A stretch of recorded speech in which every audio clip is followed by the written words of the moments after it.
Chers amis, bonjour. Je vous présente Françoise. Bonjour.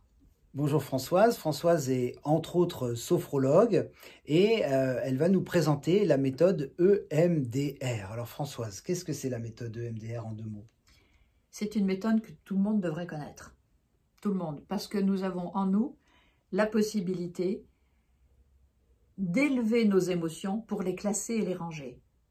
C'est-à-dire de ne pas rester sous le joug de notre émotion devenue souvent sentiment, c'est-à-dire qu'on met des mots, et qui nous perturbe si on ne classe pas, on ne range pas. Alors si vous regardez là le croquis du cerveau, vous voyez qu'à ce niveau-là, on a nos émotions qui arrivent et qui devraient normalement, pendant le sommeil, se classer ici dans le cerveau du raisonnement pour pouvoir passer à l'action ensuite. Et nous avons en nous une chose très simple qui est de pouvoir et de bouger les yeux de gauche à droite la nuit dans le sommeil paradoxal, c'est-à-dire dans un sommeil relativement profond avant de revenir dans un cycle plus lent, plus léger, grâce à cette partie du cerveau qui s'appelle l'hippocampe, parce qu'en fait ça ressemble à un hippocampe, et qui vibre quand on bouge les yeux.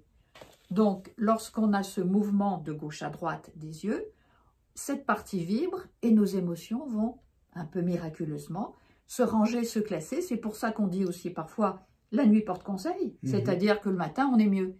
Mais si on ne fait pas dans nos 6 cycles de sommeil ce mouvement, on est perturbé et le matin on n'est pas bien.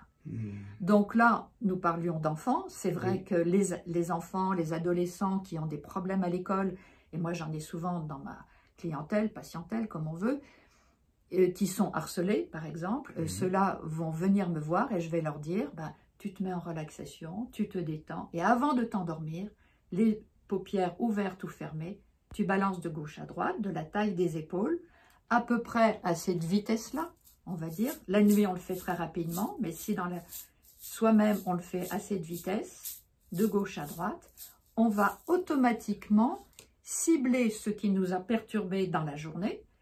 J'ai été harcelée par un enfant qui m'a dit « Oh, t'es mal habillé, tu peux aller te pendre, tu peux sauter par la fenêtre ». C'est très souvent que ça se passe dans les cours de récréation, c'est très violent. Et on sait qu'il y en a qui passent à l'action, malheureusement. Eh bien, cet enfant-là, lorsqu'il va faire ça, il va développer cet hippocampe qui est un muscle et qui s'est réduit, amenuisé, je ne sais pas si le mot existe, parce qu'il n'a pas été assez travaillé. Il devient plus fort, l'hippocampe, et l'enfant, il arrive à l'école. Il lève la tête, il est différent, il s'est changé, il s'est lavé les cheveux, il s'est changé, il est propre, il sent bon, et tout d'un coup, il est autre. Et les enfants qui le voient vont tout d'un coup se dire « Oh ben lui, on va moins le harceler », comme en général, le harcèlement vient toujours d'une personne, d'un enfant central qui mène les autres, il ne va plus être suivi, et cet enfant-là, quelquefois, même j'ai vu, il devient le meneur des autres, mais il ne va jamais harceler, parce qu'il sait ce que c'est que le harcèlement qu'on peut subir. Il sort de la victimisation. Complètement, il sort. Alors évidemment, je fais faire avant des exercices de relaxation, de détente, lourdeur, prendre connaissance de son corps. On peut faire aussi du yoga, c'est très bien, hein, tout ce qui participe à ça pour avoir une confiance en soi. Ça c'est sûr. Physique d'abord, parce que c'est par le physique qui se fait harceler. Les mots sont violents, mais c'est une attaque sur son physique que l'enfant reçoit. En général, c'est un des premiers de classe, avec ses petites lunettes rondes, qui courbe le dos, donc il prête à ça. Il change d'école, c'est la même chose. Les parents les changent d'école, mais ça résout pas le problème. Ça résout pas le problème. Alors que avec le mouvement des yeux, il va dépasser son émotion, devenir autre, prendre confiance en lui, être toujours le meilleur élève si c'était le cas, mais ne plus subir. Quelques séances.